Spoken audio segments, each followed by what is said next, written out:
लोग कमजोरों को परेशान करते हैं। हमारा हीरो लिंग वोंग भी इन्हीं कमजोर लोगों में से एक था जो कि अपने मॉम डैड पर यूं ही जुल्म होता हुआ देखकर आखिरकार परेशान हो गया था। इसलिए लिंग वोंग फैसला करता है कि चाहे कुछ भी हो जाए अब वो हर हाल में इमोर्टल बनकर दिखाएगा ताकि वो अपनी फैमिली की हिफाजत कर सके।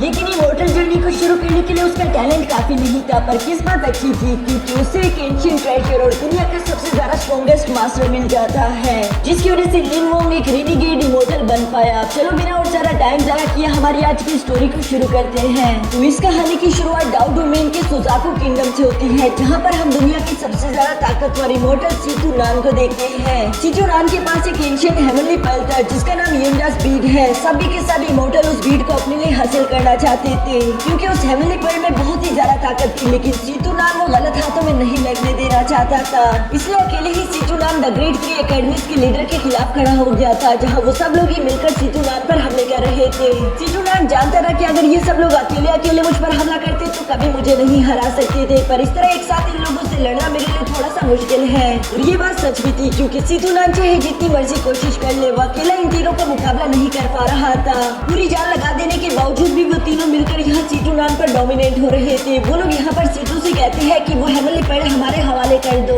तब हम तुम्हें जिंदा छोड़ देंगे। पर सीटू नान को अपनी जान की परवाह नहीं थी। वो आखिरी बार अपने फायर फिनिक्स की पावर्स का इस्तेमाल करते उन तीनों का मुकाबला करने की कोशिश करता है, पर ज्यादा देर तक फाइट करने की वजह से उसकी एनर्जी ऑलमोस्ट खत्म हो चुकी थी। वो जानता था कि अब मैं सिर्फ आखिरी अटैक ही इस्तेमाल कर पाऊंगा, जिसके दौरान मुझे हेवनली एंशिएंट पर्ल को भी बचाना होगा। ये कहते हुए हम देखते हैं कि वो फिंगर डेथ टेक्निक को एक्टिवेट कर लेता है, जो कि एक सेल्फ डिस्ट्रक्ट टेक्निक है। दूसरे एल्डर जानते थे कि ये उन लोगों के पास आखिरी मौका है, इससे पहले कि ये टेक्निक एक्टिवेट हो जाए हमें वो पर्ल छीनना ही होगा। जो कहते हैं वो सब लोग एक साथ ही आगे बढ़ते उस पर्ल को खींचने की कोशिश करने वाले थे। तभी अचानक सीटू नान की बॉडी यहाँ पर सेल्फ डिस्ट्रक्ट हो जाती है, जिसकी वजह से वहाँ पर एक बहुत बड़ा एनर्जी ब्लास्ट हो गया था। और साथ ही हम देखते हैं कि सीटू नान की सोल उसी भीड़ में अब्सॉर्ब होकर कहीं खो चुकी। बैकग्राउंड में हमें सीटू नान की आवाज सुनाई देती है जो कि कह रहा था कि एक वक्त आएगा जब ये भीड़ अपने मालिक को चूज करेगी और तब मैं वापस लौटूंगा। यहाँ इस हादसे को इसके बाद 10,000 साल गुजर गए थे, कोई भी उस हेवनली एंशिएंट पर्ल को दोबारा ढूंढ नहीं पाया। साथ ही हम लोगों को जाओ कंट्री का सीन दिखाया जाता है, जहाँ हम लोग अपने हीरो लिंग वोंग को पहली दफा देख पा रहे थे। लिंग वोंग को पढ़ने का बहुत ही शौक था। वो बचपन से बहुत ज्यादा समझदार है, लेकिन उसकी पावर्स बहुत ही ज्यादा कम थी। लिंग वोंग की फैमिली में सिर्फ उसके मॉम एंड डैड ही थे, जहाँ पर ये तीनों मिलकर लकड़ी का काम करके अपना घर का गुजारा करते थे। इन लोगों की हालत कोई ज्यादा अच्छी नहीं थी। तीनों एक साथ रहने की वजह से काफी ज्यादा खुश भी थे। यहाँ पर हम देखते हैं कि लिंग वोंग के मॉम डैड इसी बारे में बात कर रहे थे कि जल्दी एग्जाम शुरू होगा, जिस एग्जाम की एंट्री के लिए इन लोगों ने कुछ पैसे जमा किए थे ताकि ये लोग लिंग वोंग को एकेडमी में भेज सके और वो अच्छे से अपनी पढ़ाई पूरी कर सके। लेकिन तभी अचानक यहाँ इन लोगों के घर 3 बिन बुलाए मेहमान आ जाते हैं, जिनसे लिंग वोंग के फादर ने पहले कुछ उधार लिया था और वो लोग यहाँ इसीलिए आए थे ताकि वो लिंग वोंग के फादर से इंटरेस्ट ले सके। वो यहाँ पर तोड़ फोड़ करते हुए उनसे जितना भी पैसा होता है सारा लेकर वहाँ से जाने लगे थे। लिंग वोंग की मॉम और डैड उनके सामने भीख मांगते हुए कहते हैं कि प्लीज इस बार हमसे इंटरेस्ट ना लीजिए, हम नेक्स्ट मंथ डबल दे देंगे क्योंकि ये हमारे बेटे के फ्यूचर का सवाल है। उसके टेस्ट एंट्री के लिए ये पैसे बहुत ही जरूरी है। और वो तीनों लोग तो काफी कमीने थे। वो यहाँ इन लोगों पर कोई रहम ना खाते हुए कहते हैं कि अगले महीने का इंटरेस्ट तैयार रखना वरना हम इससे भी ज्यादा तोड़ फोड़ करेंगे। दूसरी तरफ लिंग वोंग अपने पेरेंट्स को यूं गिड़गिड़ाता हुआ देखकर उनसे कहते हैं कि आपको भीख मांगने की कोई जरूरत नहीं, वैसे भी मुझे ऐसा फ्यूचर नहीं चाहिए जिसके लिए मेरे पेरेंट्स को भीख मांगनी पड़ी हो। अब यहाँ उन तीनों पुलिस के जाने के बाद लिंग वोंग के पेरेंट्स रोते हुए काफी ज्यादा उदास हो गए थे। वो लिंग वोंग से माफी मांगते हुए कहते हैं कि हमें माफ कर देना, हम अच्छे पेरेंट्स नहीं बन पाए क्योंकि हमने तुम्हें बिल्कुल भी अच्छी जिंदगी नहीं दी और अब हमने जब इतनी मुश्किल से तुम्हारे लिए पैसे जमा किए थे वो भी चले गए, मतलब तुम इस बार भी एकेडमी का टेस्ट नहीं दे पाओगे। लिंग वोंग भी इस बात से उदास तो हो गया था, लेकिन वो अपने पेरेंट्स को ज्यादा परेशान नहीं करना चाहता था। तभी अचानक यहाँ पर लिंग वोंग के 4th अंकल आ जाते हैं जो कि इस घर की ऐसी हालत देखकर समझ गए थे कि यहाँ पर क्या हुआ होगा। वो अपने भाई को बताते हैं कि मैं यहाँ एक जरूरी काम से आया। तुम्हें तो मालूम होगा कि हैंग यू सेक्ट हमारी जाओ किंगडम का एक बहुत ही मशहूर सेक्ट है जो कि फिलहाल इमोर्टल कल्टीवेशन के लिए न्यू डेसिबल्स को रिक्रूट कर रहा है। हमारी वोंग फैमिली के पास 3 लोगों का खोटा है, इसलिए मैं यहाँ पर आया था कि तुम लिंग वोंग को मेरे साथ भेज दो। उसे भी इमोर्टल कल्टीवेटर की जर्नी को शुरू करना चाहिए। जो सुनकर लिंग वोंग के फादर बिल्कुल भी एग्री नहीं होते क्योंकि वो जानते थे कि इमोर्टल कल्टीवेटर जर्नी काफी ज्यादा खतरनाक होती है, जिसमें मेरी बेटी की जान भी जा सकती है। दूसरी तरफ लिंग वोंग अपने पेरेंट्स को जो बुली होता हुआ देखकर अब तंग आ चुका था। वो अपने पेरेंट्स को मनाते हुए कहते हैं कि मुझे जाना चाहिए, मैं वैसे भी इमोर्टल कल्टीवेटर जर्नी को शुरू करने के बारे में बहुत वक्त से पढ़ रहा हूँ और मैं इसमें बहुत ही इंटरेस्टेड भी हूँ। हाँ माना ये जर्नी बहुत ज्यादा खतरनाक है, लेकिन मैं आप लोगों से वादा करता करता हूँ कि मैं आपको निराश नहीं करूंगा। ये सब बातें कहते हुए लिंग वांग यहाँ अपने पेरेंट्स के सामने झुक गया था। इसी तरह से वो अपने पेरेंट्स को लगातार मनाने की कोशिश करता है, जहाँ आखिरकार लिंग वांग के पेरेंट्स भी एग्री हो चुके थे। वो अपने साथ लिंग वांग को लेकर यहाँ वांग फैमिली में आ जाते हैं, जहाँ पर बाकी के 2 डिसाइपल भी पहले से मौजूद थे। उनमें से पहले डिसाइपल का नाम वांग हाओ है, जबकि दूसरे डिसाइपल का नाम वांग जाओ था। उसकी ताकत काफी ज्यादा थी, इसलिए वो लिंग वांग का मजाक बनाते हुए कहता है कि अब ये लकड़ी के काम करने वाले भी हमारे साथ इमोर्टल कल्टीवेशन करेंगे। वो यूं ही लगातार यहाँ लिंग वांग को नीचा दिखा रहा था, जबकि वहाँ पर मौजूद सब लोग यहाँ वांग जाओ के बारे में बात कर रहे थे कि इस लड़की का टैलेंट कमाल का है। ये सारी बातें तो चल ही रही थी। तभी कुछ देर बाद वहाँ हैंग्यू सेक्ट से एक इमोर्टल वांग फैमिली में आ जाता है, ताकि वह इन डिसाइपल को अपने साथ लेकर जा सके। वो इमोर्टल भी यहाँ पर आने के बाद वांग जाओ को तो खुद से ही जानता था, क्योंकि इसकी तारीफें उसने काफी सुनी थी। जबकि वांग हाओ और वांग लिंग खुद का इंट्रोडक्शन खुद ही कराते हैं। इसके बाद हम देखते हैं कि उस इमोर्टल ने यहाँ पर कुछ और फ्लाइंग सोर्स भी समन कर ली थी, ताकि वो इन तीनों को यहाँ अपने साथ हेलियो सेक्ट एग्जाम के लिए लेकर जा सके। यहाँ जाने से पहले वांग लिंग उस इमोर्टल से कहता है कि मैं जाने से पहले अपने पेरेंट्स से आखिरी बार मिलना चाहता हूँ। और ये कहते हुए वांग लिंग फौरन अपने पेरेंट्स के पास जाकर उनसे ब्लेसिंग लेता है। साथ ही साथ वो अपने पेरेंट्स से कहता है कि मेरी फिक्र ना करना, मैं आप लोगों से वादा करता हूँ कि मुझे कुछ नहीं होगा, मैं जिंदा ही वापस लौट कर आऊंगा। जिस पर उसके पेरेंट भी खुश होते हुए कहते हैं कि हमें तुम पर पूरा यकीन है। इसके बाद हम देखते हैं कि वांग लिंग अपने सफर पर रवाना हो जाता है। कुछ घंटों के लगातार सफर के बाद आखिरकार ये सब लोग फेरी माउंटेन पर पहुंच चुके थे, जो जगह बहुत ही ज्यादा खूबसूरत थी।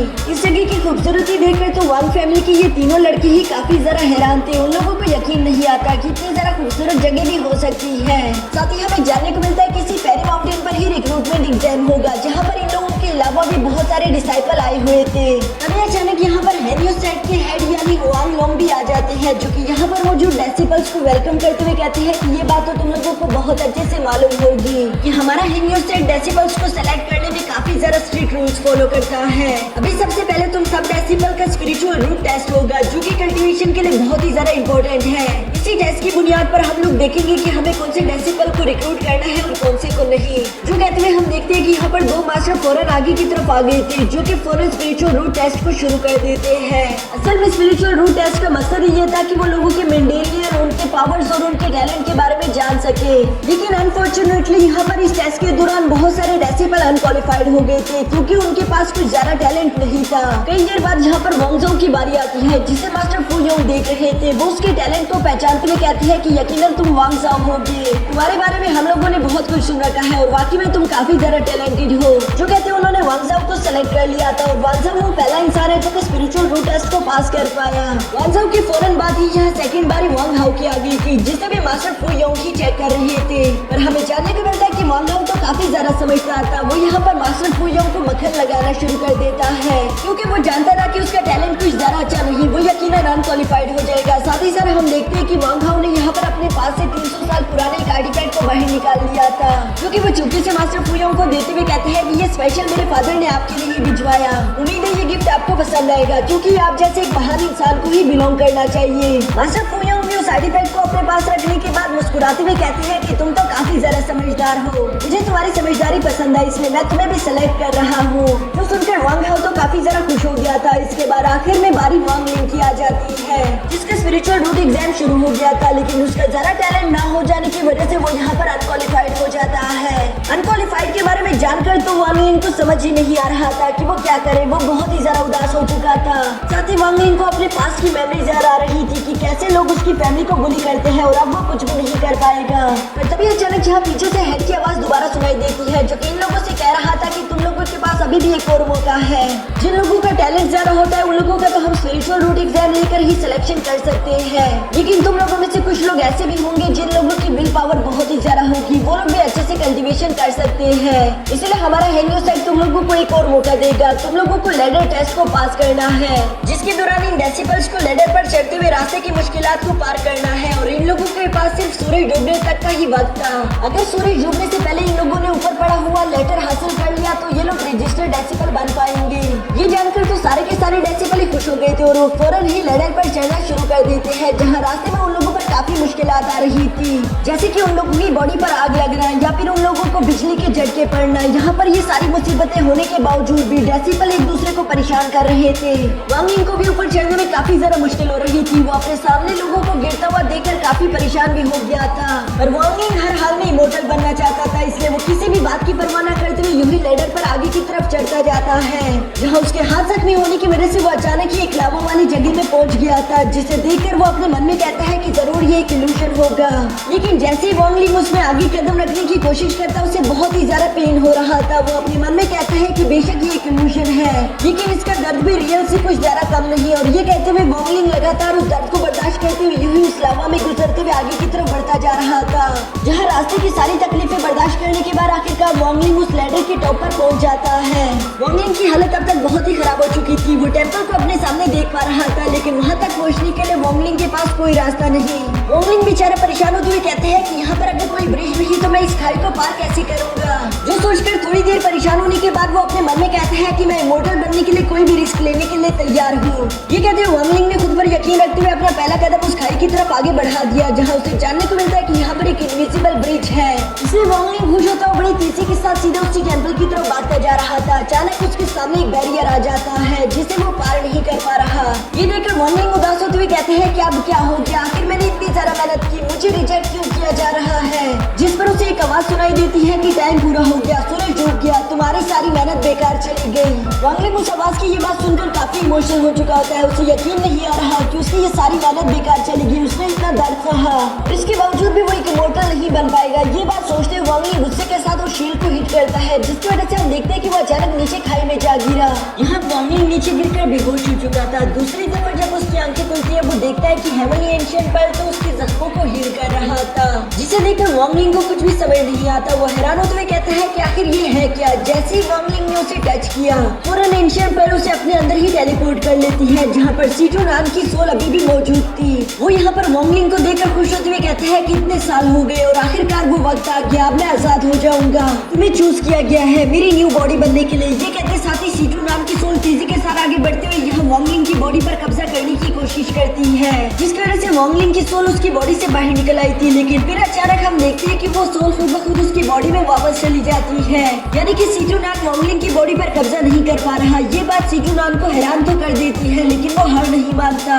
वो यूं ही अगले कुछ घंटों तक लगातार कोशिश करता जा रहा था, जहाँ तक तो वॉन्ग लिंग भी बहुत ही थक चुका है। वो अपने मन में कहते हैं कि पता नहीं ये सीनियर आखिर करना क्या चाहते हैं, ये कब से कोशिश कर रहे हैं लेकिन कामयाब नहीं हो पा रहे। दूसरी तरफ सीजू नाम गुस्से में आकर कहता है कि ये नहीं हो सकता, इतने सालों मैंने इंतजार किया और ये लड़का मुझे मिल गया और अब मैं इसकी बॉडी पर कब्जा नहीं कर पा रहा। ये कहते वो खुद भी यहाँ वॉन्ग लिंग के पास आ गया था, जहाँ उसे देखकर कहते हैं कि पता नहीं आखिर एंशिएंट बीट ने इसे क्यों चूज किया, क्योंकि इस लड़की की क्वालिफिकेशन तो काफी ज्यादा कम है। पता नहीं इस लड़के के पास क्या इतनी एनर्जी होगी भी कि ये मुझे इस एंशिएंट बीट से आजाद करवा सके।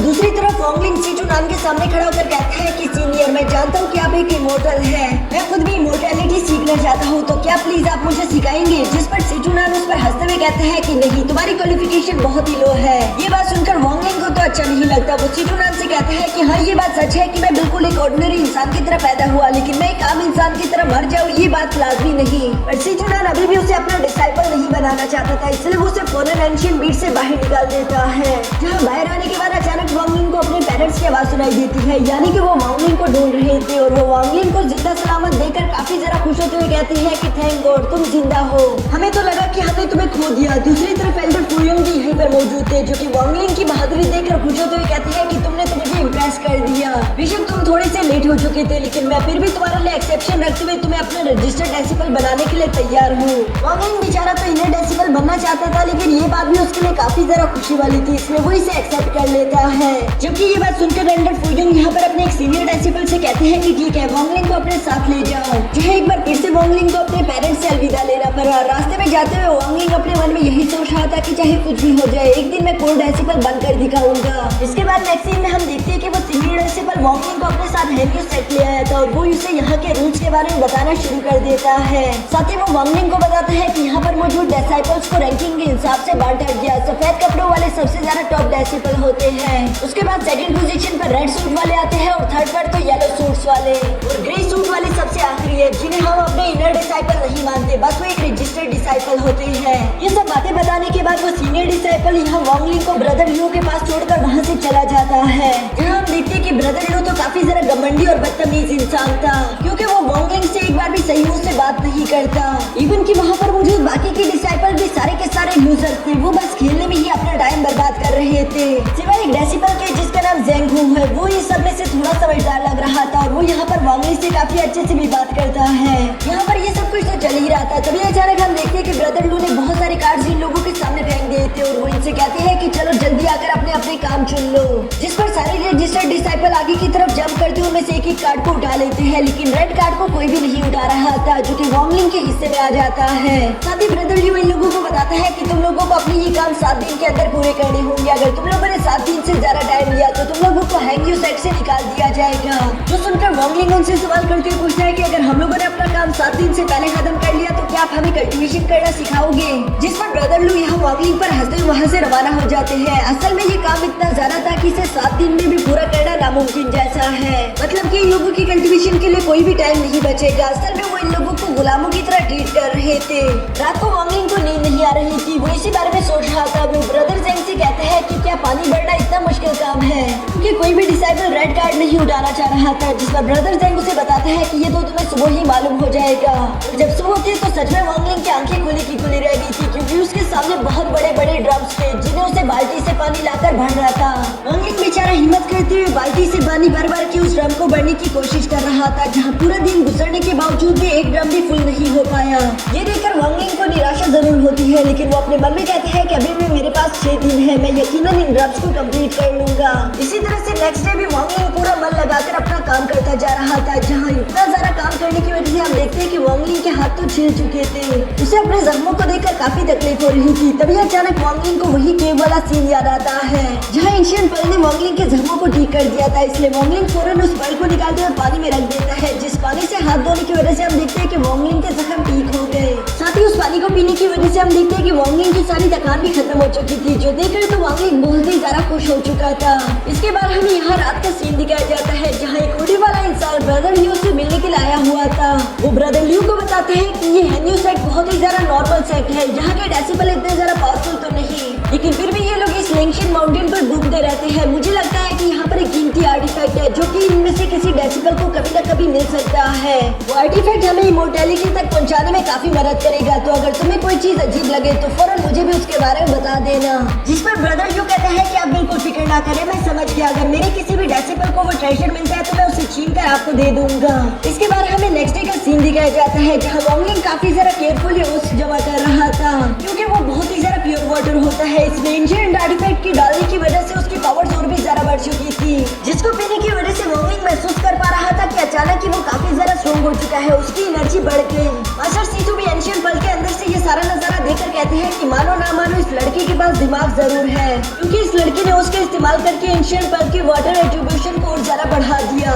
इसी तरह इसके बाद हम देखते हैं कि वांगलिंग बिना रुके लगातार उस पानी का इस्तेमाल करके खुद की ताकत को बढ़ाता जा रहा था, साथ ही साथ उन कंटेनर्स को भी फिल कर रहा था, जिसकी वजह से वांगलिंग का सारा के सारा काम सिर्फ 4 दिन में कंप्लीट हो जाता है। ब्रदर ल्यू चुपकर उस पर नजर रख रहा था, उसे यकीन नहीं आता कि आखिर इतना मुश्किल मिशन उसने 4 दिन में कैसे पूरा कर लिया। इसलिए वो यहाँ वांगलिंग के पास आकर उसे अपनी एनर्जी से जकड़ते फौरन उस पानी को अपने पास रख लेता है। साथ ही साथ उसने वांगलिंग को पीटना शुरू कर दिया था। वो वांगलिंग से कहता है कि तुमने हैंग्यू सेट में आकर यहाँ के ट्रेजर चुराने की कोशिश की, तुम्हें मालूम होना चाहिए कि जब तक तुम यहाँ पर मौजूद हो, यहाँ पर मौजूद हर एक चीज तुम्हारी नहीं बल्कि हमारी है, कि अगर दोबारा तुम्हें ऐसे कोई कीमती चीज मिले तो उसे खुद इस्तेमाल मत करना बल्कि मेरे पास ले आना।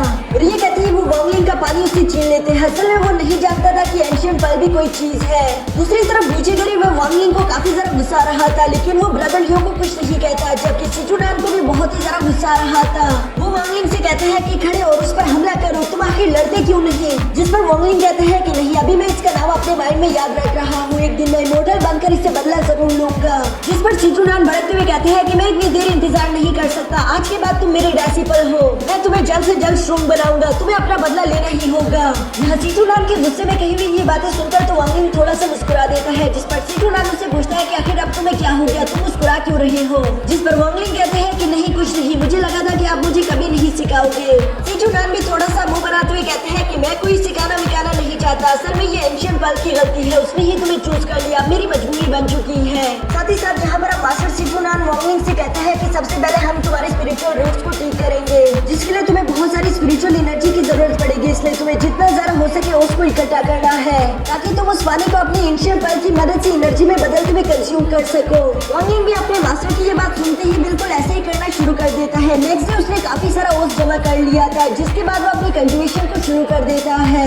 यह कल्टीवेशन के दौरान मास्टर सीटू वांगलिंग को बता रहे थे कि कल्टीवेशन के फर्स्ट स्टेज को हम कहते हैं कि एनर्जी कंडेंसेशन। सेकंड स्टेज पर हम फाउंडेशन बिल्डिंग करते हैं, जबकि थर्ड स्टेज को जाइडियम के नाम से जाना जाता है। इसके बाद आगे की भी 4 लेवल है, जिसे हम nascent soul, transform into God, infertile change and world God के नाम से जानते हैं। तुम्हें इन सारे के सारे स्टेजेस को याद करना होगा। वांगलिंग भी उनकी बातों को सुनते हुए अच्छे से कल्टीवेशन प्रैक्टिस कर रहा था, जिसमें शुरू में उसे काफी मुश्किल आ रही थी, लेकिन मास्टर सीटू से बताता है कि अपने सांस पर ध्यान दो। जितने तुम उसे कंट्रोल रखोगे उतनी अच्छी से कल्टीवेशन प्रैक्टिस कर पाओगे। साथ ही साथ मास्टर सीटू यहाँ पर वांगलिंग को बताते हैं कि बहुत ही जल्दी तुम दूसरों से कल्टीवेशन में आगे निकल जाओगे, क्योंकि यहाँ एंशिएंट पर्ल में कल्टीवेशन करने के 10 घंटे बाहर के 1 घंटे के बराबर है, यानी कि तुम कम अरसे में ही बहुत ज्यादा कल्टीवेशन कर लोगे। वांगलिंग उनकी ये बात सुनकर काफी ज्यादा खुश हो गया था और वो यूं ही दिन ब दिन प्रैक्टिस करता रहा। जहाँ एक दिन वांगलिंग देखता है कि मास्टर फुयान यहाँ इन लोगों से मिलने के लिए आए हुए थे। वो 1 डेसिबल को प्रमोट करके आज येलो ड्रेस देने वाले हैं, यानी आज के दिन इन रजिस्टर्ड डेसिबल में से कोई ना कोई प्रमोट होकर इन्हें डेसिबल बन जाएगा, जिसके लिए सब लोग भी काफी ज्यादा एक्साइटेड थे। लेकिन हम देखते हैं कि वांगलिंग काफी ज्यादा शांति के साथ ही अपनी जगह पर खड़ा था। इसलिए एल्डर फुयुआन उसे चूज कर लेते हैं। वो उससे कहते हैं कि मैंने देखा कि तुम पिछले कई दिनों से बहुत मेहनत कर रहे हो। साथ ही एल्डर फुयुआन यहाँ पर ट्रेडिशन के हिसाब से अपने पास एलेक्सर निकालकर यहाँ वांगलिंग को पकड़ा देती है, जिसे वांगलिंग को खाना होगा। इस एलेक्सर को खाते साथ ही वांगलिंग प्रमोट होकर येलो सूट में चला जाएगा और ट्रेडिशन कंप्लीट हो जाएगा। वांगलिंग भी बिल्कुल ऐसे ही करता है, जिसकी वजह से ब्रदर जैंग को तो काफी ज्यादा खुशी हो रही थी, लेकिन वहाँ पर मौजूद बाकी डिसाइपल इस बात से खुश नहीं थे, क्योंकि वो लोग यही बात कर रहे थे कि हम लोगों ने भी बहुत मेहनत की, हम लोगों को आखिर ये मौका क्यों नहीं मिला। वांगलिंग उन लोगों की बातों पर ध्यान न देते हुए अपने येलो सूट को पहनने के बाद भी लगातार अपनी कल्टीवेशन प्रैक्टिस उसी मेहनत के साथ कर रहा था। साथ ही हम देखते हैं कि मास्टर सीटू ने यहाँ वांगलिंग को ग्रेविटेशनल पुल टेक्निक भी सिखा दी थी, यानी कि वो बिना किसी चीज को टच करे अपने मेंटल पावर से हिला सकता है।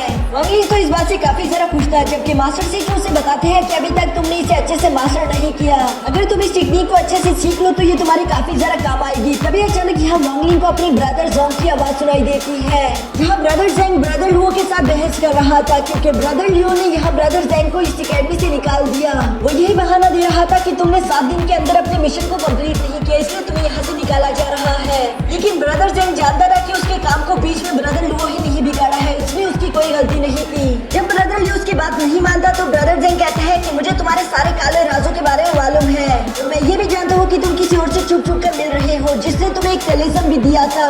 मैं इन सब के बारे में अभी जाकर सीनियर एल्डर्स को खबर दे रहा हूँ। ये कहते हुए ब्रदर जैंग जैसे वहाँ से जाने वाला था, एल्डर लू पीछे से सीधा उस पर हमला कर देता है, जिसकी वजह से ब्रदर जैंग थोड़ा सा जख्मी हो गया था। साथ ही साथ ब्रदर लू कह रहा था कि मैं तुम यहाँ से जिंदा ही नहीं जाने दूंगा, फिर तुम आखिर मेरे राज किसको बताओगे। ये कहते हुए वो दोबारा से यहाँ ब्रदर जैंग पर हमला करने ही वाला था, तभी अचानक वांगलिंग यहाँ बीच में आ जाता है, जिसने अपनी ग्रेविटी पुल टेक्निक से कुछ शॉक का इस्तेमाल करके उस अटैक को भी ब्लॉक कर दिया था।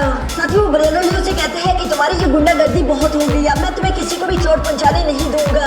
जो देखकर ब्रदर लियो गुस्सा होते हुए कहते हैं कि तुमने ग्रेविटेशनल पुल टेक्निक क्या सीख ली, तुम्हें लगता है कि तुम मेरा मुकाबला कर पाओगे। और ये कहते हैं, साथ ही हम देखते हैं कि इन दोनों के दरमियान यहाँ पर एक जबरदस्त फाइट शुरू हो चुकी थी, जहाँ वांगलिंग ब्रदर लियो का बराबरी से मुकाबला कर रहा था। इवन कि हम देख पा रहे थे कि वांगलिंग धीरे धीरे करके ब्रदर लियो को डोमिनेट करने लगता है। उसने अपनी सारी एनर्जी इकट्ठा करके एक बहुत ही पावरफुल अटैक यहाँ ब्रदर लियो पर चल दिया। साथ ही वांगलिंग कहते हैं कि ये उसके लिए जो तुमने मेरे साथ किया था। ब्रदर लियो उस अटैक को रोकने की अपनी पूरी कोशिश कर रहा था, तभी अचानक उसके पीठ पीछे कोई खंजर ठोक देता है, जो कि कोई और नहीं बल्कि ब्रदर जैंग है, जिसने यहाँ पर ब्रदर लियो की जान ले ली थी। यहाँ वांगलिंग अपने सामने ब्रदर लियो की लाश को देखकर काफी ज्यादा हैरान हो गया था, लेकिन वो ब्रदर जैंग को उठाते हुए कहता है कि कोई बात नहीं, अब तुम यहाँ से निकल जाओ, इससे पहले कि किसी को तुम पर शक हो जाए, मैं यहाँ पे सब कुछ संभाल लूंगा। ब्रदर जैंग भी उसकी ये बात सुनकर वहाँ से जाते हुए वांगलिंग से कहता है कि अपना ख्याल रखना। जबकि उसके जाने के बाद वांगलिंग यहाँ पर अपने ग्रेविटेशनल पुल टेक्निक का इस्तेमाल करते हुए ब्रदर लियो को ठिकाने लगाने की कोशिश कर रहा था, पर वो अपनी टेक्निक को मेंटेन नहीं कर पा रहा, जो देखकर वांगलिंग काफी ज्यादा हैरान हो जाता है। वो हैरान होते हुए कहते हैं कि आखिर मेरी की एनर्जी कंडेंस क्यों नहीं हो रही। वो इसी बारे में मास्टर सीटू से भी सवाल करता है, जहाँ मास्टर सीटू से अच्छी तरीके से चेक करने के बाद बताते हैं कि तुम्हारी बॉडी में किसी तरह का पॉइजन आ गया। लेकिन क्या तुम मुझे बता सकते हो कि आखिर तुमने ऐसा क्या खाया था जिसमें पॉइजन हो सकता है? ये सुनकर वांगलिंग को याद आता है कि एल्डर फुयान ने उससे कुछ एलेक्सर्स दिए थे, जिसकी बाद से ये सब शुरू हुआ। मास्टर सीजी को जब ये जानने को मिलता है तो वो काफी ज्यादा गुस्सा हो गए थे। वो कहते हैं कि वो कमीना मास्टर, चलो उसे जाकर अपनी जान से मार दे। जिस पर वांगलिंग उन्हें शांत कराते हुए कहते हैं कि ये लड़ने का सही वक्त नहीं है, अभी फिलहाल मुझे खुद को रिकवर करने पर ध्यान देना होगा। क्या आपके पास इस जहर का कोई एंटीडोट है? जिस पर मास्टर सीजू कहता है कि नहीं, जहर का मेरे पास तो कोई एंटीडोट नहीं। लेकिन तुमने ये बात तो सुनी होगी कि सिर्फ जहर को जहर ही काट सकता है, इसलिए तुम्हें एक पावरफुल जहर का इस्तेमाल करना होगा जिसकी मदद से तुम इसे डिटॉक्सिफाई कर सकते हो। लेकिन इस प्रोसेस में तुम्हें बहुत ज्यादा तकलीफ होगी और अगर तुमने ऐसा ना किया तो तुम दोबारा कभी भी अपनी की एनर्जी कंडेंस नहीं कर पाओगे, ना तो तुम कभी कल्टीवेशन और ब्रेक थ्रू कर पाओगे। दोस्तों वैसे आप लोग सोच रहे होंगे कि आखिर मास्टर फुयान ने वांगलिंग को जहर क्यों दिया। तो असल में उन्हें शक हो गया कि वांगलिंग के पास वो कीमती ट्रेजर होगा जिसकी वो तलाश कर रहे हैं। अगर आप लोगों को याद हो तो एक रूढ़ी वाला इंसान ब्रदर लू से मिलने के लिए आया करता था। मुझे लगता है कि वो जरूर एल्डर फुयान ही होंगे जिन्हें वांगलिंग पर शक हो गया। वो इसलिए उसे कमजोर करना चाहते हैं ताकि वो उससे उस आर्टिफैक्ट को छीन सके। साथ ही वो अपनी ट्रू आइडेंटिटी भी किसी के सामने रिवील नहीं करना चाहते। यहाँ इसके बाद हमें कुछ दिनों बाद का सीन दिखाया जाता है जहाँ हमें जानने को मिला कि हैंगियो सेट और डाउ सेट के दरमियान एक्सचेंज कॉम्पिटिशन होने वाला था। इसीलिए डाउ सेट के लोग यहाँ पर पॉइजन सेंटीपीड का इस्तेमाल करते हुए हैंगियो सेट आ चुके थे। इस पॉइजन सेंटीपीड को देखकर वहाँ पर मौजूद सब लोग ही काफी ज्यादा हैरान थे। वो लोग आपस में बातें करते हुए कहते हैं कि ये 20-300 साल पुराना है, जिसकी एक बूंद जहर भी किसी को मारने के लिए काफी होगी। वांगलिंग तो ये सुनकर काफी ज्यादा खुश हो गया था। वो अपने मन में कहते हैं कि मुझे भी इसी चीज का इंतजार था। साथ ही हम यहाँ पर डाउ सेट के लोगों को देखते हैं जिनमें एक खूबसूरत लड़की भी थी। उसके पास चार्म इफेक्ट था, यानी कि जो भी इंसान उसके आसपास आ जाए वो उसे अपने प्यार की इल्यूजन में फंसा सकती थी। वहाँ पर मौजूद सारे डेसिबल उसके चार्म इफेक्ट में फंस चुके थे। मजबूरन हैंगियो सेट के मास्टर को ही यहाँ पर अपने डेसिबल्स को आजाद कराना पड़ा। वो लड़की यहाँ सब डेसिबल्स के जाग जाने के बाद वांगलिंग की तरफ देखकर हैरान होते हुए कहती है कि आखिर ये की कंडेंसेशन के लेवल 1 का वॉरियर मेरे चार्म इफेक्ट में फंसा क्यों नहीं। ये तो काफी ज्यादा अजीब बात है। जबकि साथ ही साथ हम डाउ सेट के एल्डर्स को भी देखते हैं जो कि यहाँ हैंगियो सेट के डेसिबल्स को बेइज्जत कर रहा था।